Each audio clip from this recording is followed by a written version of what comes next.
spelling your name for me? Okay, my name is Hugh Keating. Hugh, H-U-G-H, Keating, K-E-A-T-I-N-G. All right, and then we'll just have like a little conversation like this. Okay, so starting off, let's see. What are some of the projects that Gulfport has been working on over this past year? Well, we've got several in process. Dido Road widening from 605 to Three Rivers Road. On the west end, it's been widened to the Allen Beverages plant. On the east end, the intersection has been widened up to just past where you would see the new development with the QT and the North Park where the automobile dealerships are.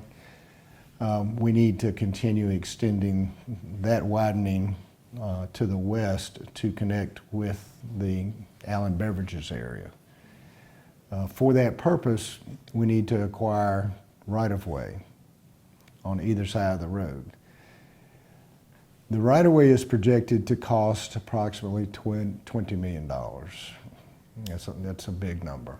And the reason for that is you drive up and down Dido Road, you can see it pretty obviously. The businesses are located pretty close to the existing pavements, and with parking being maybe adequate now, but inadequate after a widening. That means you're going to be having to pay for more for the property. And then you have some homes along Dido Road that probably need to be acquired.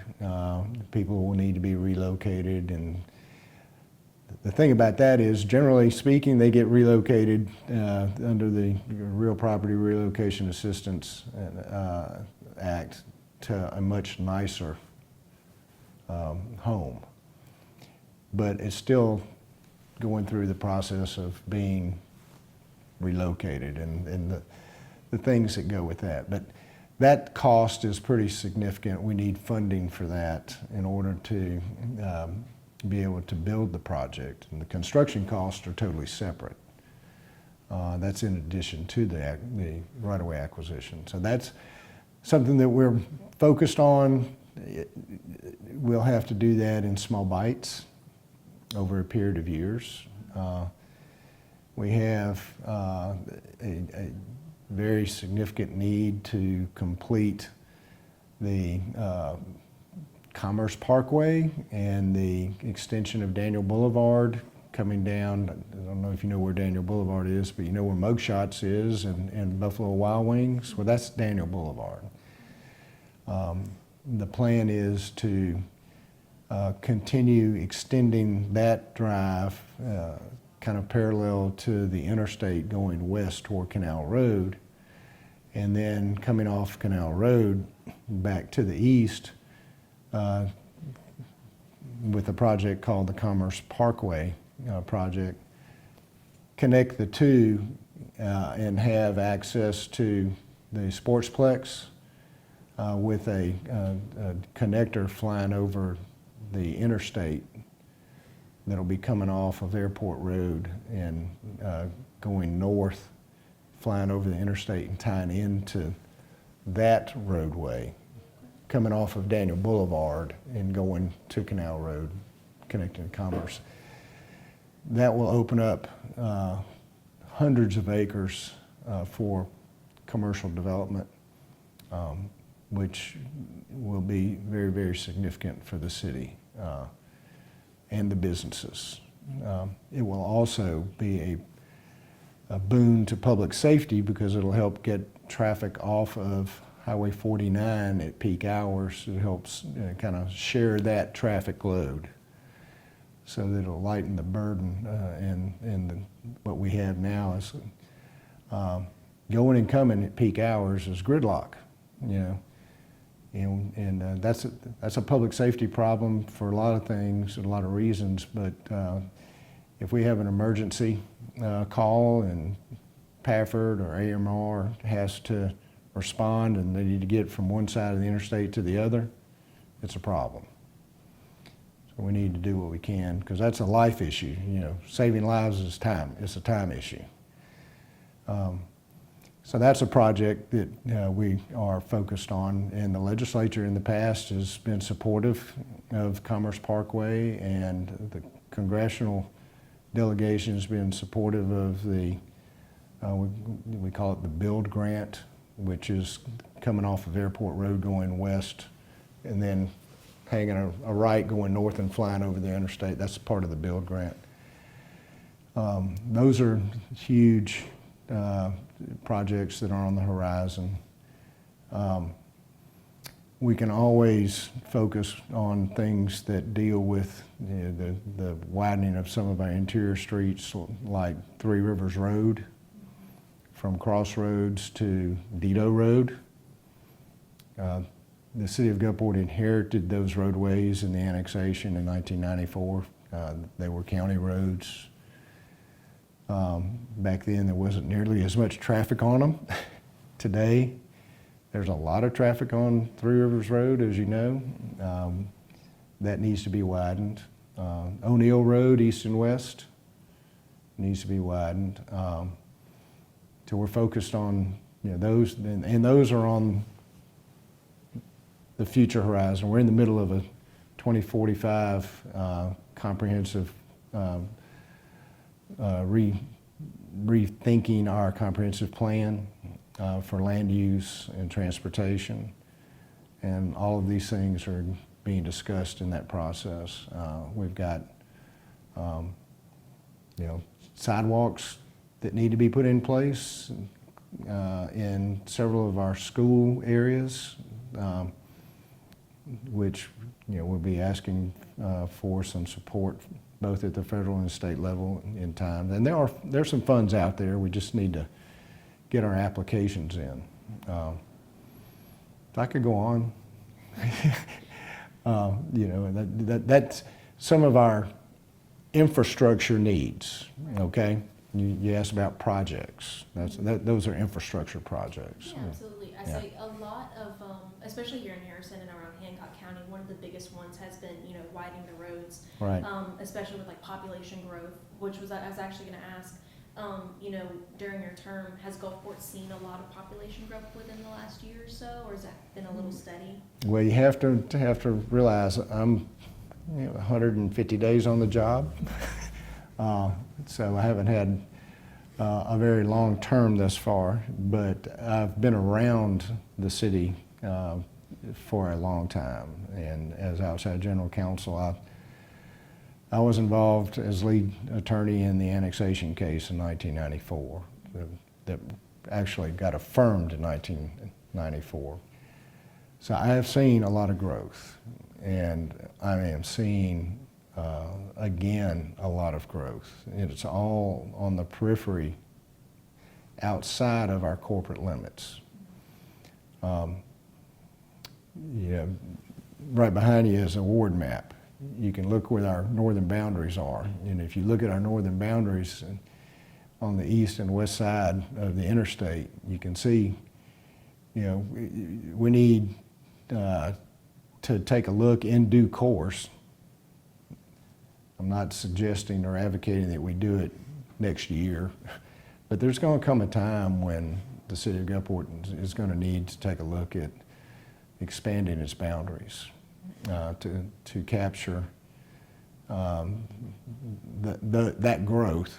We're already providing water and fire protection to areas within a mile outside of our corporate limits. And we have the mutual aid agreements for law enforcement. So we're providing municipal services to a lot of new subdivisions in the areas outside of the city. But that's, in '94, I think we were at about 55,000, 60,000. Today we're at 75,000. So to go back really quickly, to jump back to the roads and the infrastructure, Mm-hmm. I know you said that you guys were kind of using the Build Act and those grants to kind of fund that. Mhm. So for the upcoming state legislative session, do you guys plan on asking for, at the state and federal level, for any funding for just the roads specifically? We don't have any plans to request funds for roads at the state level. We will be speaking with our congressional delegation for support to get funds for Vito Road, additional funding for the Commerce Parkway area and the Daniel Boulevard extension, those projects. At the state level, the state was pretty good to us about 3 or 4 years ago on the Commerce Parkway. So we don't want to want to be perceived as being overly ambitious. At the same time, we'd love to get more money.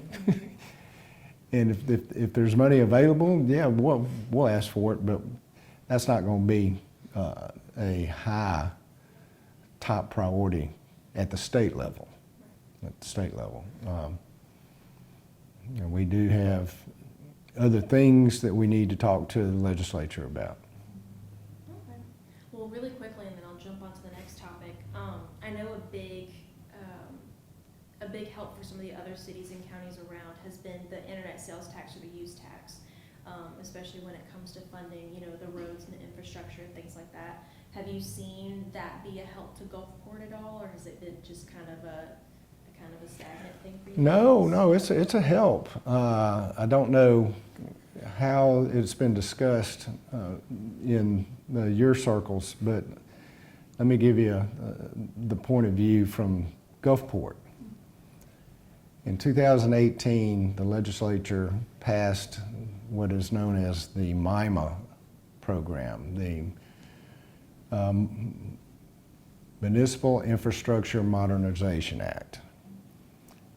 And the purpose of that was to capture online sales tax, which was being generated by you and I shopping on Amazon. It was well intended, and it was needed, because prior to that, we didn't have any statutory authority to capture online sales taxes. But it's really not a sales tax, it's a use tax. Same thing in different definition, because the tax that you pay when you purchase online doesn't go to the state. It goes to the corporate headquarters of wherever you're making the purchase. And the corporate headquarters then has to remit the amount of 7% to the Department of Revenue in the state of Mississippi. That's a use tax. That's like me going to New Orleans and buying an automobile and paying a use tax over there, or a sales tax over there, but they reduce the sales tax by the amount of the use tax that has to be paid to Mississippi, because I'm bringing it back to Mississippi. So the online use taxes go to DOR when they are remitted to the municipalities. And this is all online sales taxes are put in one bucket from all places all over the state.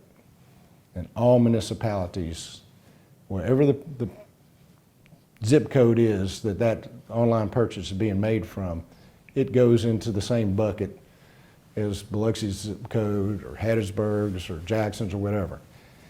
So that money is put in this big bucket, and the first $3 million of it is dispersed equally to every municipality in the state of Mississippi. Now, we got a lot of municipalities. We got about 300.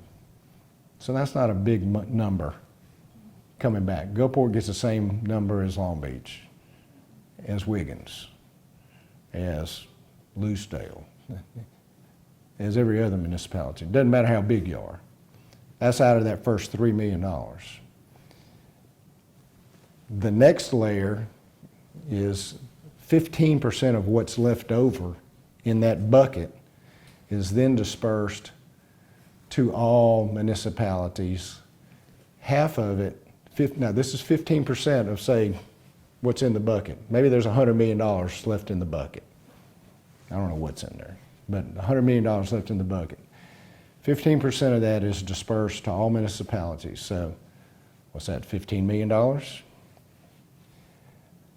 Half of that $15 million is dispersed to the municipalities based on the percentage of population of that municipality to all municipalities.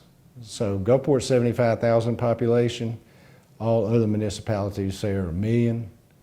That would be the percentage that we would get out of that first 1/2 of $15 million. The percentage we would get out of $7.5 million. The next portion is dispersed, the next $7.5 million, the next half is then dispersed based on the amount of sales tax that the city of Gulfport generates. Sales tax, not online use tax, but sales tax city of Gulfport generates as a percentage of all sales taxes by all municipalities. So what's happening is, as online use taxes grow, and they are growing, we know that. It's not a bad thing, but it is, because the monies that are getting dispersed back to us are constrained. We can't use them for general funds. We can use them for infrastructure, modernization, municipal infrastructure modernization act. That money has guardrails. You can't use it for anything other than roads and bridges, streets and drainage, and now building new municipal buildings or repairing municipal buildings. We can't use it for fire and police. We can't use it for park and recreation. We can't use it to pay administrative expenses. Our urban planning people, we can't, it's not available to our general fund. I'm giving you the long version, I apologize, but I hope it will help you understand. Online sales taxes / use taxes are growing. Point of sale, over-the-counter sales taxes are growing, but not at the same rate. So what's happening is, this is getting like that. The gap is getting wider. Our needs out of our general fund are increasing, and we're not able to use these funds being generated from online sales for our general fund, fire and police, parks and recreation, urban development, my administrative offices, our legal team. It becomes, and it is becoming, quite burdensome. So here's the point. How do we fix that? That's the question. I've had several conversations with leadership in the legislature and our legislative delegation down here. There's going to be it has to be a multi-pronged approach, because I'm not sure any one proposed solution is the be-all, end-all. But if we could raise that 15% diversion on the use tax, the MIMA legislation, if we could raise that 15% that's getting divided 1/2 based on population, 1/2 based on percentage of sales tax to the whole, if we could raise that from 15% to 20%, that would be huge. We could take the guardrails off and say, you can use it for whatever you want to use it for your general fund, for your fire and police, for whatever. That would be huge. And that would help to offset that negative impact and the burden that's happening because of the faster growth of the online sales as compared to the over-the-counter sales. Does that make sense? Yeah. Y'all get that? Good. I appreciate it. I say that's a really good perspective, because I mean, a lot of people, like I said, Long Beach and some of the other towns along the area have just been like, yeah, it's been really good for the infrastructure. There have been some people that have said, they have almost a surplus of funds but they can only use it on infrastructure, so there's kind of money just kind of sitting around. So it's really good to hear that there's somebody with a perspective that says, hey, you know, we kind of need these guardrails off so we can put this funding towards something else. Yeah. That's exactly what we're looking for. Yeah, we're not, I think when I started floating that idea several months ago with some of my brethren and sister mayors, they got a little nervous because they're smaller communities and they're thinking, we're going to start diluting and eating into their share of the diversion that's coming back to them, but we're not. You know, everybody is treated the same way. They're going to get more money at the end of the day. The proposal is for everybody to get more money. You raise that percentage from 15 to 20%, that could be significant. Take the guardrails off, that could be significant. So that's one way to address the law of diminishing return on our sales tax dollars. Another way would be, and this is probably unlikely, but it is something that is worthy of consideration. The Harrison County, there's not a municipality in Harrison County that has a local sales tax. Some of it is, excuse me, some of it is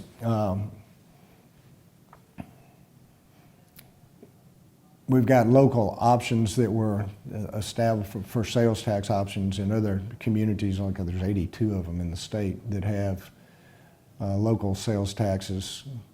They had private referendums for, where it was put to a vote. We're proposing that the legislature consider essentially a tourism tax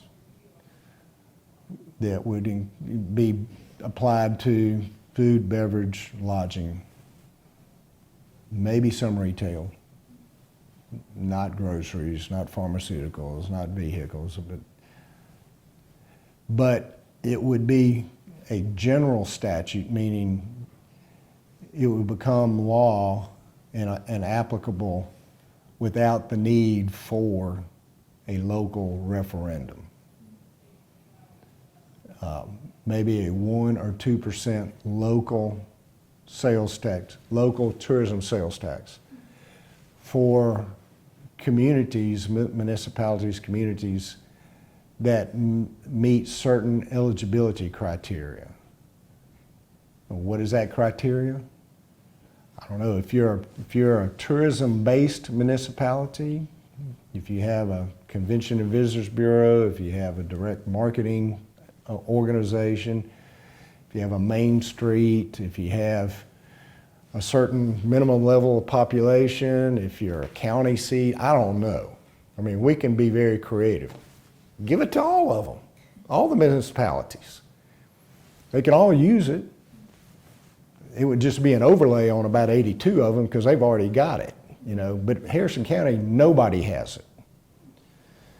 What we do have is a 5% hotel occupancy tax. That's great. 2 1/4 of that 5 goes to fund the Mississippi Gulf Coast Regional Convention and Visitors Bureau. They are our regional advertising and marketing agency, and they're doing a fabulous, outstanding job. You know, it became a regional entity in 2013 after a lot of work by a lot of people to create a regional Hancock, Harrison, Jackson County entity as opposed to those 3 counties always trying to work and being kind of at cross purposes sometimes. So now they're all one and they're all working in one direction and it's working very well. But 2 1/4 of that 5% goes to that entity to help fund its programs of advertising and marketing in the coastal Mississippi. and the other 2.75% goes to retire the bonded indebtedness of the Mississippi Coast Coliseum and Convention Center.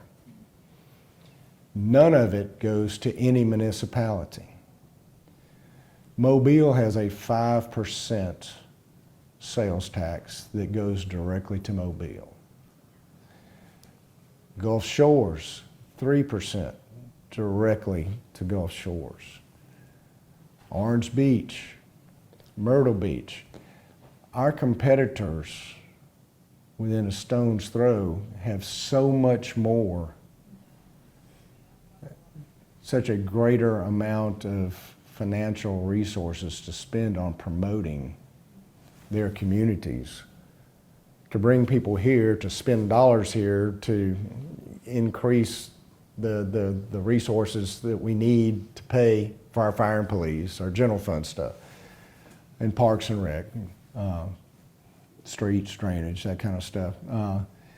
So we're competing at a significant disadvantage in terms of, our financial ability now. So we'll call that the tourism tax alternative, okay? You got the MIMA Act alternative, adjustments, modifications to the MIMA Act. You got the tourism tax alternative. You could raise the diversion that we're currently getting from our general sales tax, our general over-the-counter tax. Out of the 7% sales tax, general sales tax, which of course the groceries got carved out of that and reduced to 5%, but there's still a diversion coming to the municipalities out of the sales taxes, regardless of whether it's groceries or retail or whatever. Of that 7%, the municipalities get approximately 18.5%, which is basically the equivalent of 1.5%. If we just had a standalone sales tax of 1.5%, as compared to 5%, 3%, 3%, 3%, New Orleans, oh my gosh, they're off the charts. Who knows what they are? And they've got all kind of fees stacked on top of theirs. I mean, everybody's got a fee for something over there. And that's the way it is in other places, in other tourism markets. So, door number 3, raise the diversion from 18.5% to 22, 24, 25%. The problem with that is our state general fund will have to absorb that loss, and our legislators they have other plans for that money. And with the recent reduction in the income tax, which I think is a good thing, by the way, it's going to take place over a period of time. Y'all probably heard and read about that. It'll make us more competitive ultimately. But we're doing pretty well, and one of the reasons why we're doing pretty well is because those online sales taxes continue to grow, and the money's staying in Jackson. It's not coming back down here to the same extent it would if it were a general sales tax. So we got a lot to talk about with our legislator and with our leadership. And I've had conversations with all of them. Some are warm to some of the ideas, some are not so warm to some of the ideas, but that's the nature of the beast. So maybe it's going to require a combination of tweaking this or that, and making it to where the sum of the parts equal the whole that we need, We're going to be focused on that a lot. Okay. Well, I do have a really quick question. Sure. On the topic of, talking about the gap that we have, or that you're seeing in Gulfport from, in-person sales to these online sales. Earlier you mentioned wanting to kind of get some more land once you widen the roads and get maybe about 100 acres for more businesses to come in. Mm-hmm. Do you think that would help kind of, maybe not necessarily close the gap, but would that help you guys at least get some of those sales taxes back up kind of a little bit closer to those internet taxes that you're getting? Well, within the city of Gulfport, we have from south of Landon Road to the area just south of the Gulfport factory shops, the outlet mall. That area has a lot of developable property. Now, there are wetlands in there, and they would have to be mitigated, but they can be and should be. That area, for the most part, is within the existing city limits. So if we could develop that, we could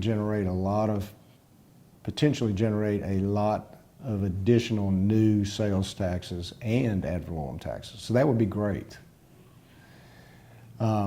That requires construction of roads.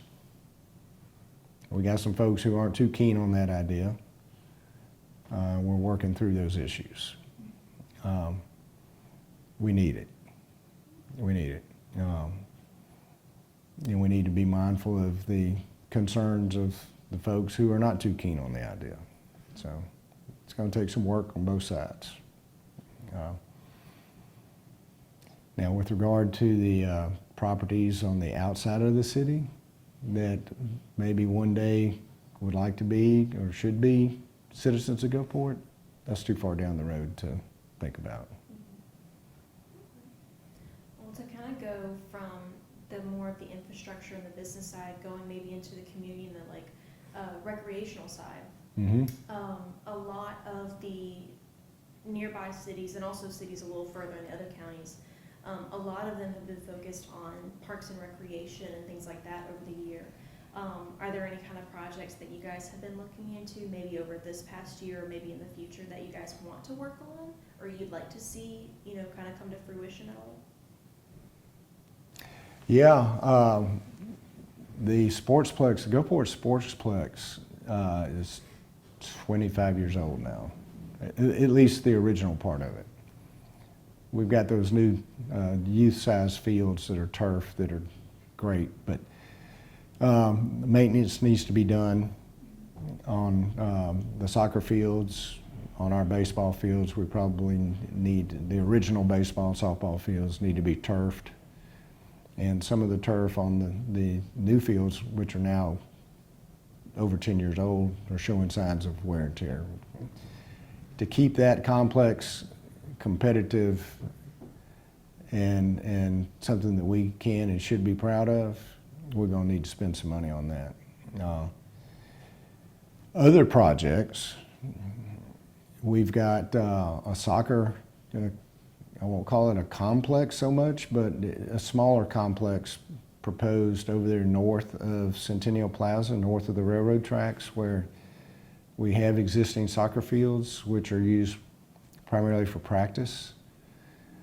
We want to turn those into, put 4 international size soccer fields there that are tournament quality. And the plans are in the works. We've got some money available for that, and we need to have more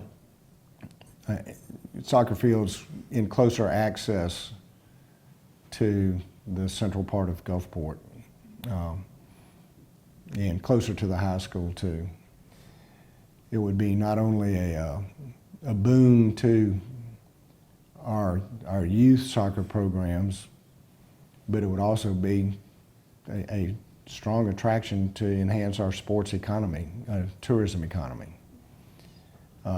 We need to put, and we are planning to put 16 pickleball courts right next to the soccer fields. So basically we're talking about taking those 2 existing soccer fields out, because they're kind of like cow pastures right now. They're not the kind you want to play on in a game. Get all that cleaned up, built out, leveled off. Make it, as I say, tournament quality.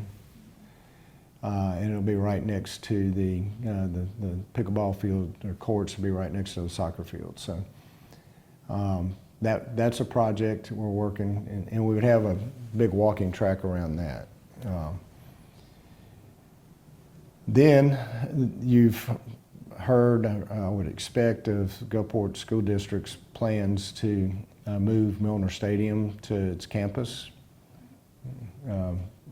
over where the existing practice field is and the field where they play the youth league games. They've already started breaking ground for a new stadium there to basically totally renovate and rebuild the stadium. So the games for Gulfport High School football will be played on campus. That's huge. That's huge. I mean, that'll mean so much to the esprit de corps, the participation of the student body, the parents, getting involved. Right now, the school district spends literally tens of thousands of dollars a year just transporting the band and the football team to and from Milner Stadium.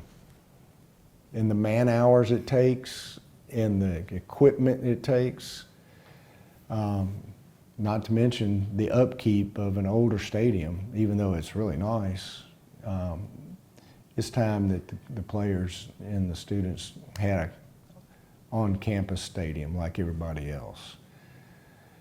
Across from that, and the reason why I bring that up is because that's kind of the foundational element of an expansion of the proposed athletic complex. Go north of Victory Street, in between Pass Road and Victory Street, in between Pass Road and basically the high school.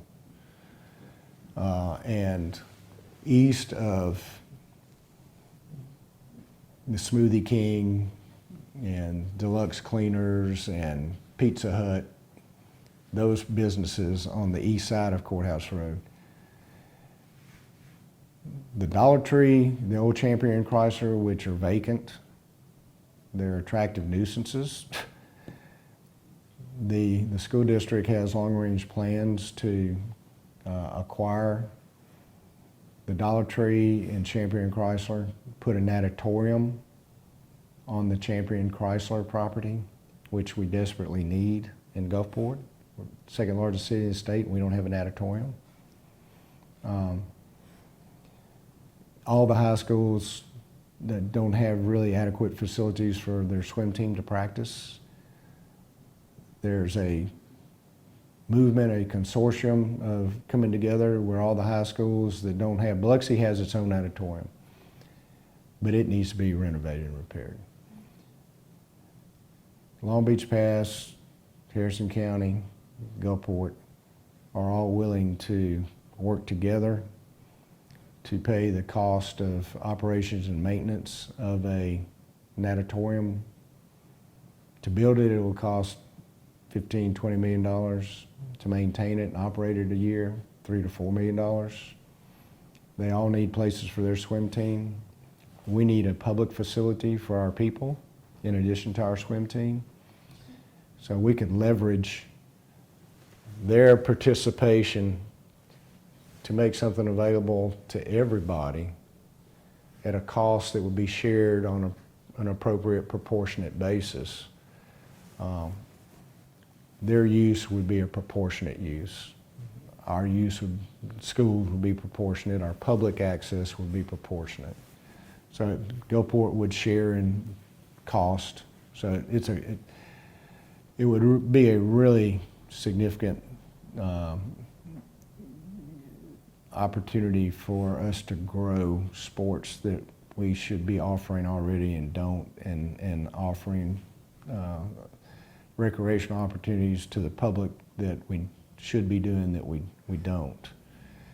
In the Dollar Tree area, the Dollar Tree property that has the 18-wheelers stacked up there, attracting homeless people, that needs to go. We're working on that, obviously.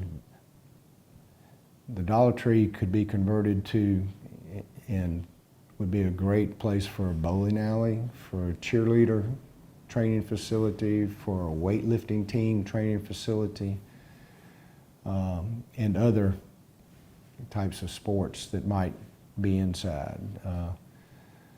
So our bowling team is practicing at the bowling lanes in D'Iberville. Our weightlifting is at a private gym.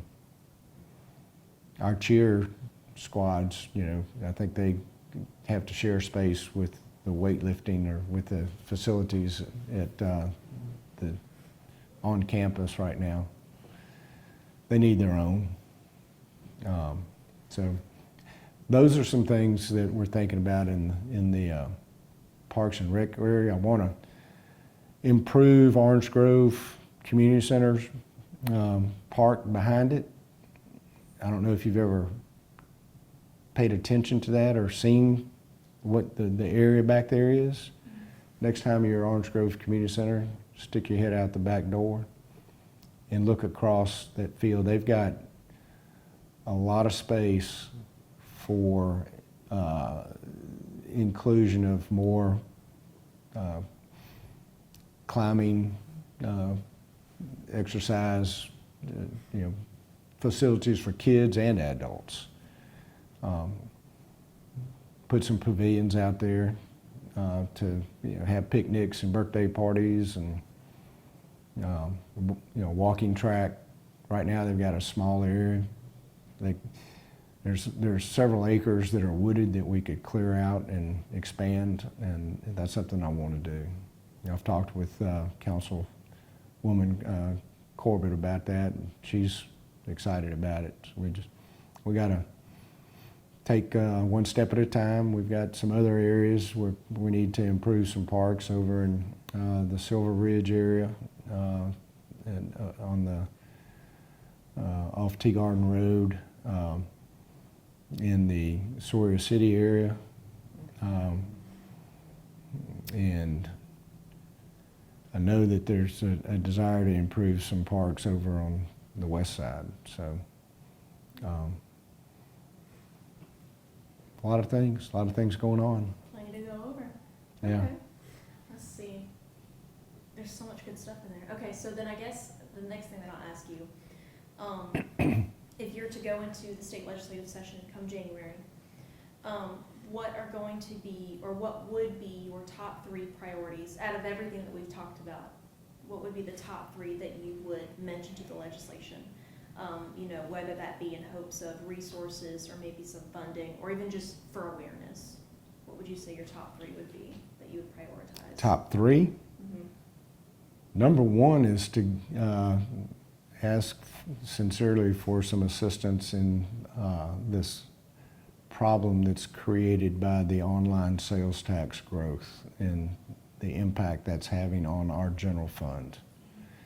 We need help. All municipalities need help because they're affected by it the same way. Some more than others, but everybody's getting affected by it. We need help. That's number 1.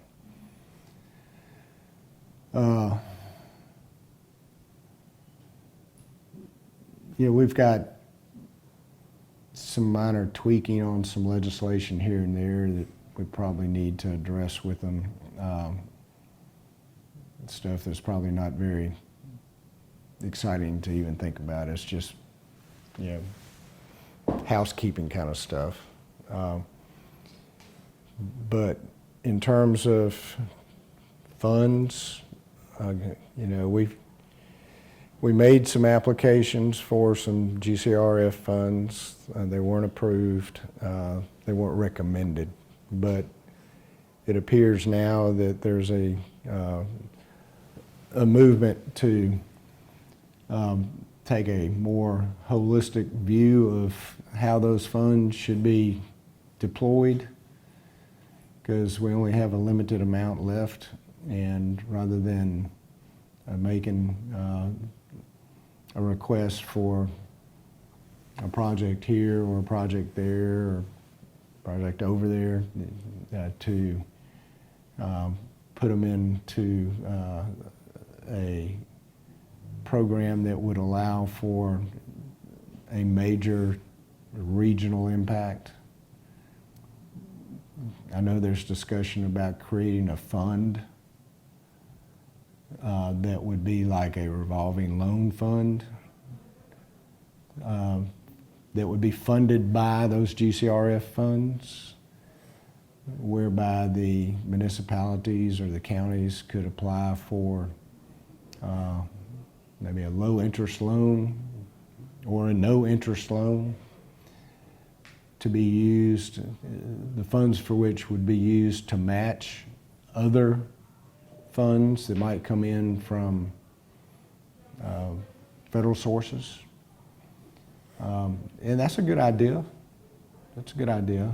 But in the meantime, we've got some other projects that can be transformative that I would hope that there would be given some consideration to. Yeah, we've got every municipality, the counties, everybody's got some different needs. But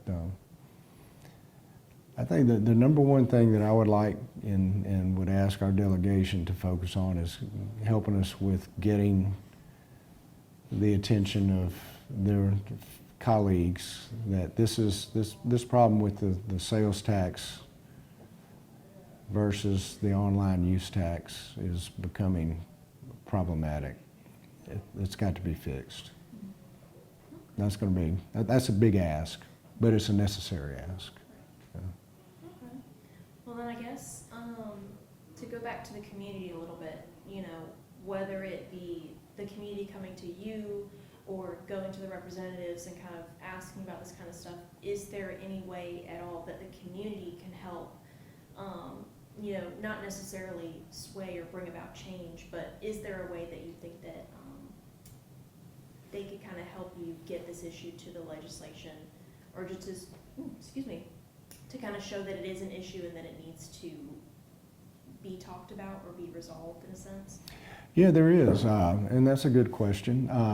You know, the more people become aware of what's happening financially to the municipalities as a result of online sales, the better chance we have of finding a solution.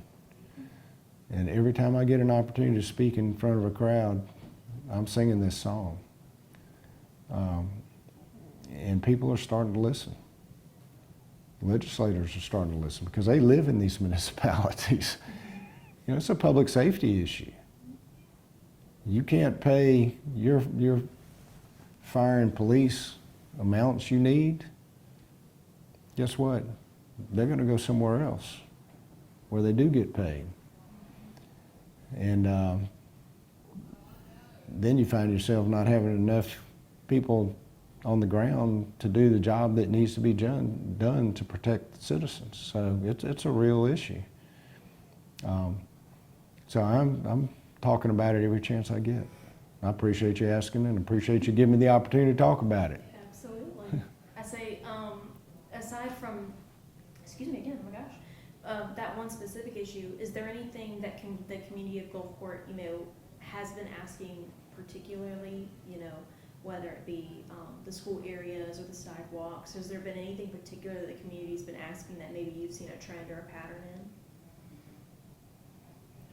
Well, you know, we talked about the need for more sidewalks around schools. Yeah, we need to.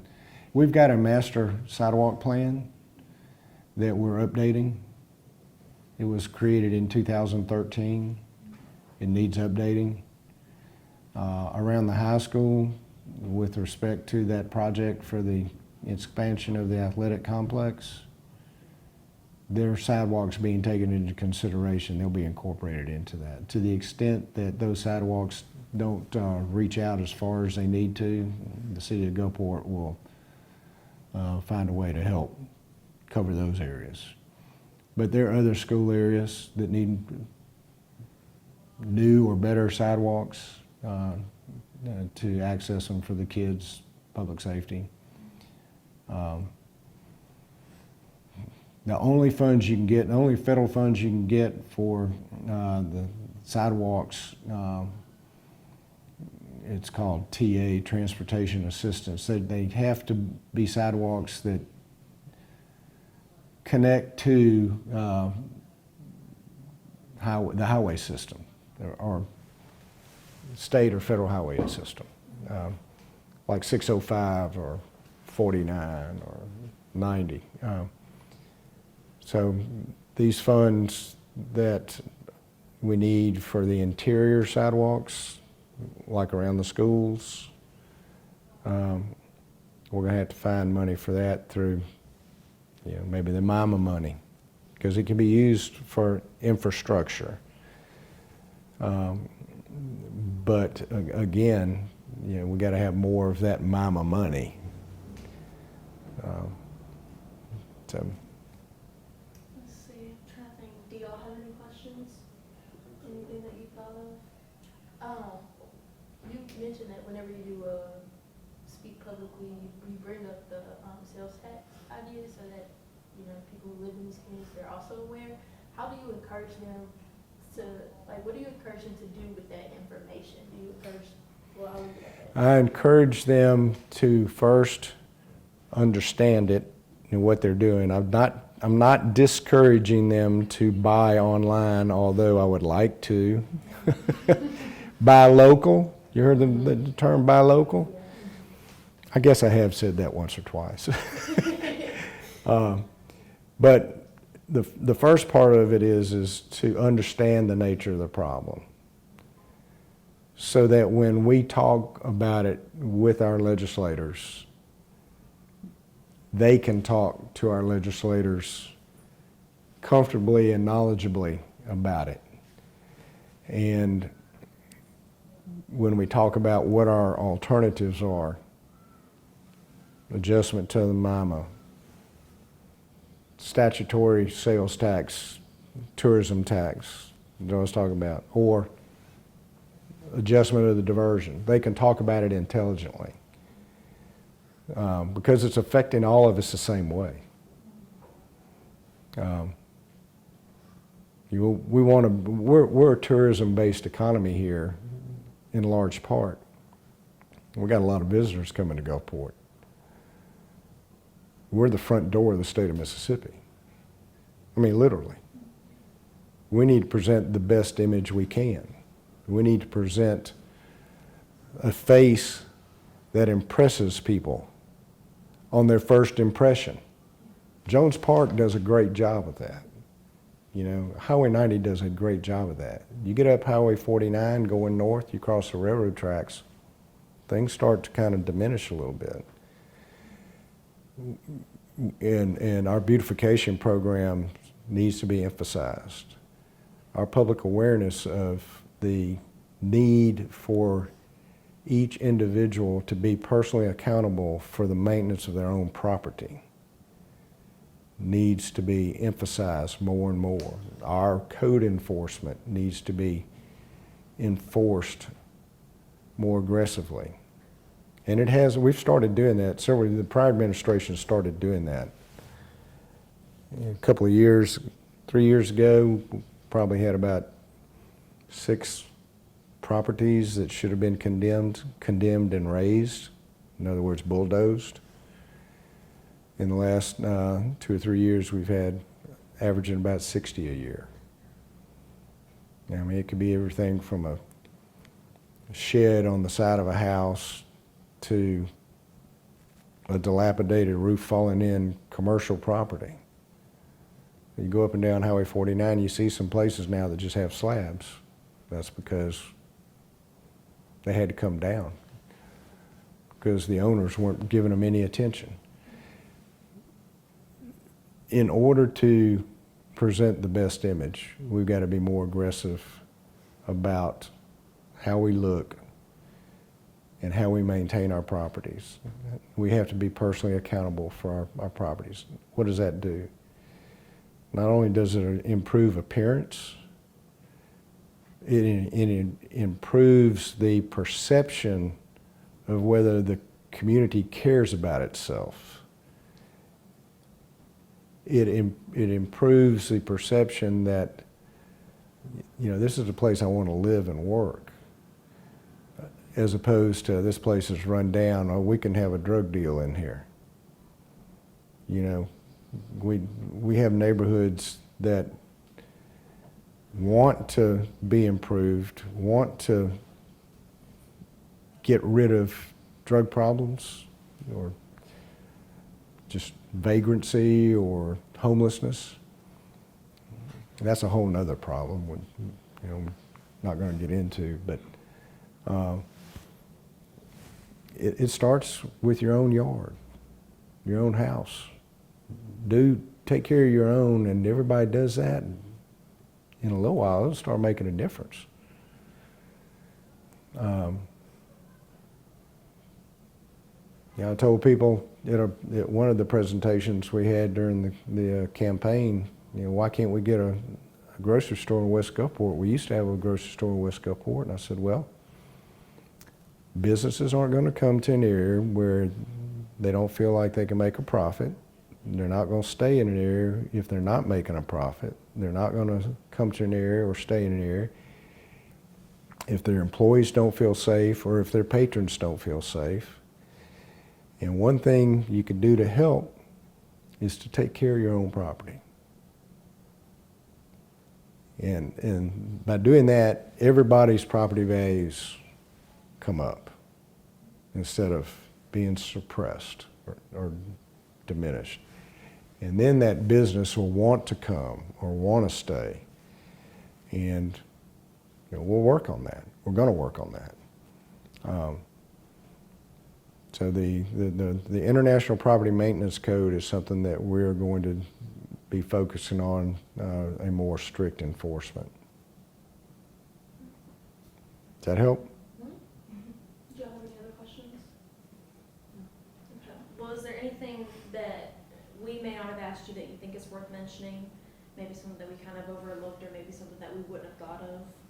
That's that broad question, and so that's that catch-all question. So, I don't know, but I probably talked way more than you expected. No, I mean, that was wonderful. I mean, that's a lot of really, really good insight, especially with, the internet sales tax and the in-person sales tax. Like I said, that's not an insight that we've gotten from a lot of people, but that's very useful for us to know. I'm trying to think, just to give you an example, usually when we ask that catch-all, we've gotten, there have been a couple of mayors talking about mental health and mental health facilities. Trying to think, but you've hit most of the high points. That was a lot of really good information. So. Well, I said homelessness is a whole other issue, and I didn't go into that. It's an issue for all of us. I mean, it's a regional, it's a local, regional, state, national problem. And we don't have enough mental health facilities or providers. The legislature could do a better job of making resources available such that we could attract and provide for more and better mental health facilities and professionals. We need it. Our homeless population is growing. We can't ignore that. There is a consortium, they call it the Continuum of Care. It's a group of nonprofits. There's a bunch of them. It's about 40 or 50 of them. And they all have their little niche of how to go about providing to the people in need. And they're all doing a great job. Some are duplicative. A lot of them are duplicative. We need to get an organization that's an umbrella to help allocate these resources that they're raising and generating, so that the duplicity is not wasted. There's a great thing on an economy of scale, and I mean you can improve a situation by having multiple providers, but you can also dilute a situation without the proper management of it, coordination of it. So, do we need homeless housing? There's an argument that can be made for that. Then the question is where? And you know the answer. Not in my backyard. Yes, we need it, but not in my backyard. So where? That's tough. So that's a tough question. But treating the symptom is not the answer. Treating the problem is where we have to start, and that's with giving them the resources they need to get their lives turned around, getting them the mental health treatments that they need, hygiene, workforce development opportunities, and Salvation Army and South Mississippi Housing Authority and other entities, Back Bay Mission, food pantries, they're doing fabulous work. We just have to, again, allocate those resources in a way that it is managed properly. So I'm glad you brought that up. Absolutely. Yeah. I say that has also been one that's kind of been a reoccurring, so I just wanted to get your thoughts on that Yeah. as well. But Now the city of Gulfport just approved a few months ago $1,017,000 from COVID CDBG money. Of course, that's federal money coming down to the municipalities. We approved that money to be deployed to South Mississippi Housing Authority. It was through a process of solicitation of RFPs. South Mississippi Housing Authority is going to, and they were awarded it, and they are going to, and they already have programs in place, but it's going to be a resource center, a homeless resource center, not a shelter, but a resource center where they can go get medical care, hopefully mental health counseling, hygiene, workforce development, transportation, coaching on how to present yourself,